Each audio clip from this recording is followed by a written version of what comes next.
Hey there, what's crack-a-lackin'? Welcome back to Let's Go on Revisit of Ur-Quan Masters. I somehow, through all these videos, remain Grimith. For those of you watching the series in real time, congratulations, we're in sync. I'm sitting in a gentle tropical rainstorm right now with no video backlog, so we better get on with it, or viewers like you may experience withdrawal symptoms. Last time, in Carta 2156. Some of you had reactions to that. Plenty of you had reactions to all kinds of knowledge. It is possible there are discrepancies in the video game, but it's also possible those discrepancies are intended, and the aliens are misremembering or lying to you. But this is a safe space, and Grimith would never lie to you. Today we're gonna go save the Zokfot pick from an entity worse than the Zabranki, and I'm probably gonna hit up Arcturus after that. Nope. To the manifest. Devices. Quasi. Right. Yeah, that's how gameplay mechanics work, Grimith. You need to leave the system first.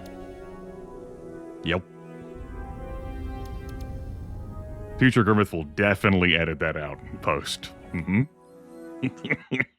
He will spare me. Yes. Yes. No, he won't. No. No. That's gonna live there. Is it this one? No. Damn. Well, no, that is. I cross-referenced my notes. I was like, I thought that was, and then the star system up there at the top, it scared me. Ever been scared before, viewers? There's a first time for everything. Midway through 2156. We got bags of time still. Thanks to our completely optional portal spawner. We're here now, near the Zokfot pick, and we'll travel the rest of the way. I remember when I stopped in this star system. Thought I would sneakily loot some stuff before visiting the Zokfot pick. Yeah. It's good to have dreams.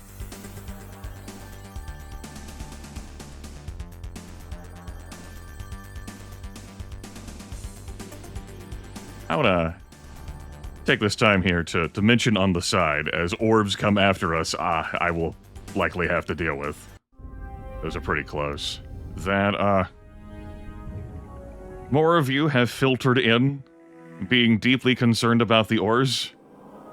And you have every right to be. I just want to say that the ores are not our greatest problem. And they are not some magical, force of impossibilitude. The Ur-Quan could very well resolve the ores in this reality.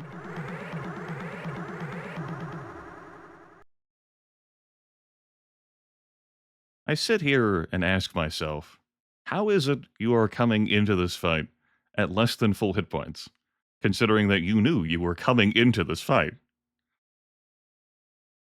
I know the only hit point that matters is the last one, and I know the Korra Marauders are going to have more of an attrition effect on my ship instead of being able to go through all of it at once, like the Gazur Dreadnought could if it spawned next to me. Still, I knew this was coming. Oh well. We are the Ur-Quan Korra. Your presence here is premature. We fight the Gazur for supremacy of doctrine and possession of the Samatra. When the battle is won, our task is simple. We cleanse. You are the filth. So my viewers were curious, reflective, contemplative, alarmed, disturbed about the pit beneath you. What you hanging over? My trophy bone pit. In here is one skeleton from each of the races, which I personally exterminated. I fondle these bones and recall the fine cleansing. Perhaps your bones will grace this pit momentarily, unless they are accidentally vaporized. Yes, accidentally. Feel like that's refusing to denote a lack of accountability.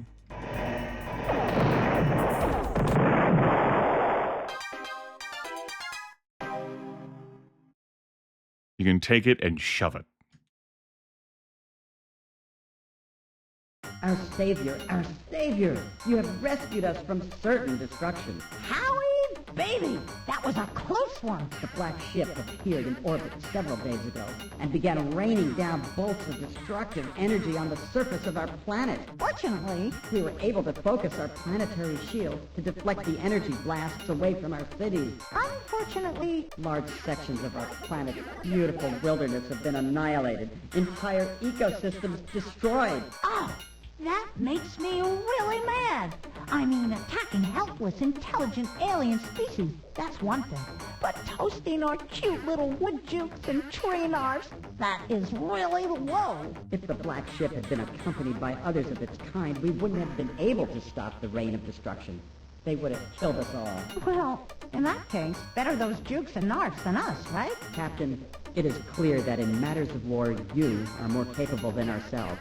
With this in mind, we would like to give you our 4 finest starships and crew. I hope they bring you many victories. Try not to lose them all right away.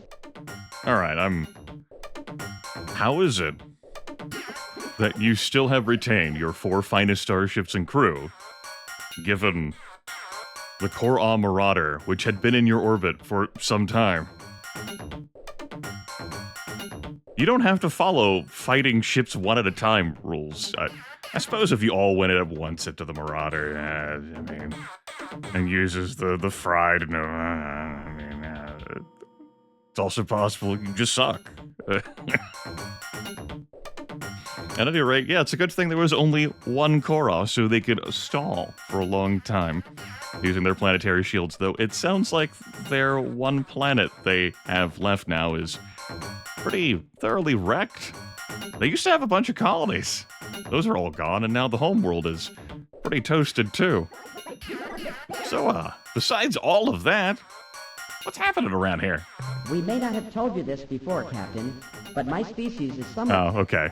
A repeat of that. We know. A reminder, in case we had misplaced our notes, the Orionus constellation. Any news about the war? No, we have nothing new to report. Nope, not a thing. Okie dokie. Bye, Zoc. Bye, Font. Bye, Pick. Goodbye, Captain. See ya. Yeah. See ya. Let's get out of here. Scram. And, you know what? 2 of you. Welcome aboard.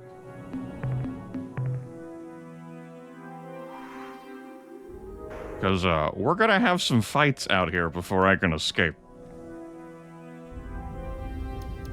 I'm not enthused about this, but, you know...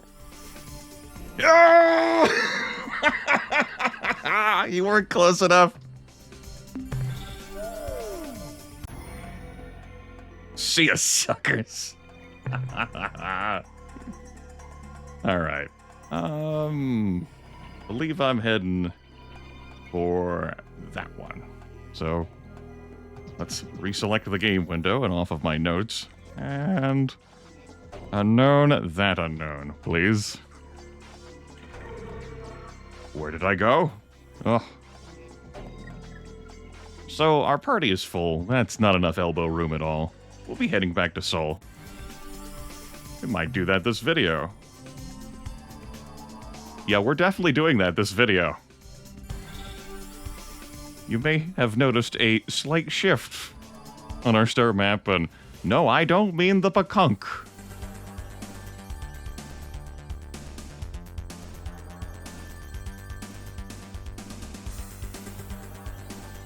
Yep.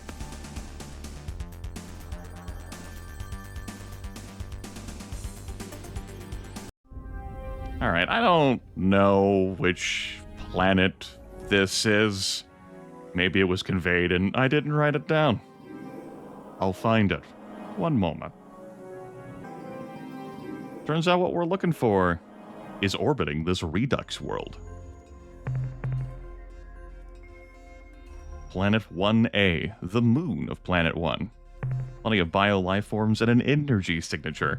We don't need any more credits, so we'll have a landing, an escape from the bees and enemy mushroom things. Tentaculates. I've already forgotten the name. It's not important. We have found an immensely powerful hyperwave transmitter here on the surface of the moon. Thank heavens they're not tentaculates. It is sending a strong hyperwave signal outward into the unexplored anti-spinward region of the galaxy. This equipment is extremely valuable. We have found no sign of any intelligent life on this moon. We have decided to disassemble the transmitter and bring it back to the ship. End of report. Goodbye. So that would mean the Korra never visited the surface of this moon, or if they did, they didn't see any intelligent life, so it wasn't an issue for them. Over here, this Redux world. These minerals and all these energy signatures and plenty more biolife, which just goes to show that, I don't really know what it goes to show. Maybe the Korra are, they don't glass every planet. There's no, like, Stellaris obliterators, planet crackers, colossi, or whatever. They just take care of the intelligent life and keep it moving. But maybe they could have taken care of some other life, though. These ruins seem to be remnants of a civilization which called itself the Pervixes. All their cities have been reduced to radioactive slag by some form of energy weapon similar to the Ur-Quan's fusion blaster. From evidence we have gathered here, we can conclude that this entire civilization was destroyed from orbit sometime in the last 8 to 12 Earth years. Based on our extremely limited research digging around, same day, arrival and all, there are no survivors. Oh, okay. Grab a splortwort for the road. Get out of here. I think before I go, there's one other thing I want to do in this system. See, there's a Pellucid world.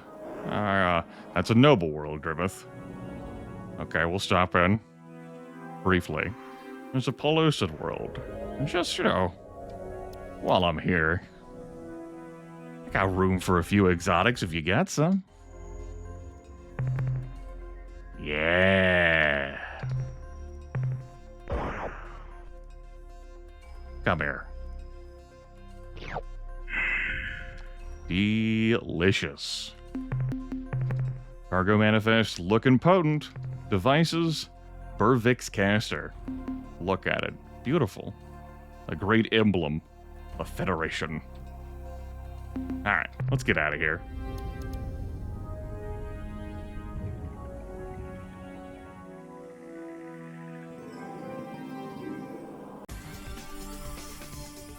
Manifest. Devices. Quasi-portal, please.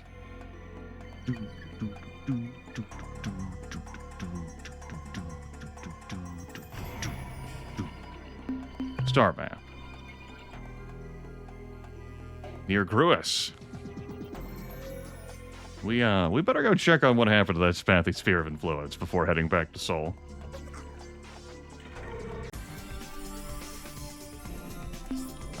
Star map, Mayor. There it is.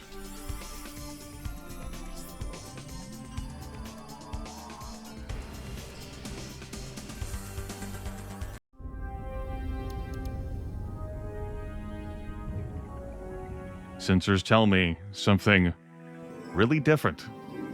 Real different is happening here at Spathawa. Wasn't that long ago we purged this of the evil ones. Now we ain't going back. It has been slave shielded. As we come here to Spathawa A, which had been the temporary homeworld. The refugee moon for the Spathi. We'll find some exotics, kind of them to leave those here for us, and an energy signature. With a note dangling on it. Captain, this is Lieutenant Robinson, sir. We have located an alien artifact down here. Perhaps more importantly, we have found something which I think may explain what happened to the Spathi. And I don't think you are going to like it.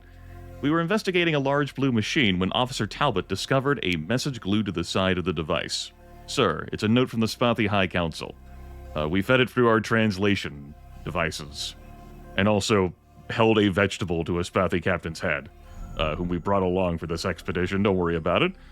I'll read the note to you. Dear Hunams, how are you? We are fine. However, can we thank you for letting us study your planet Earth's slave shield? Admittedly, it took us some time to replicate the technology ourselves. We are simply delighted with the results. Yes, sirree, we sure love the idea of putting an impenetrable shield around our planet. Now all those evil monsters that we're just about to attack won't be able to eat us. Thanks. I guess this means we won't be able to send you any more starship captains. Sorry. Well, they want to turn on the shield about now, so we've got to get going. I'm sure we'll never ever talk with you again, so goodbye, and thanks again. Your friends, the Spathy Ruling Council. P.S. This machine is the super powerful hyperwave caster that the Umga used to trick us into believing that the Grand Master Planet Eaters were coming to destroy Spathiwa. We thought maybe you'd like to have it. Into transmission. From no casters to 2 casters. Double fisting casters. We have all of the arcane power at our disposal. But no more Spathy eluders can be built, for we have no more captains.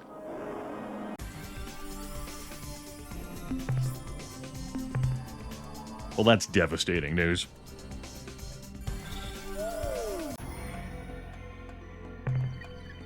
Let's go here and head back.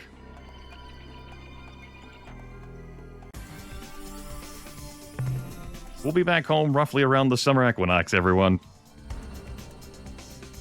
Roughly. I'm sure things are going great beneath the slave shield of Earth.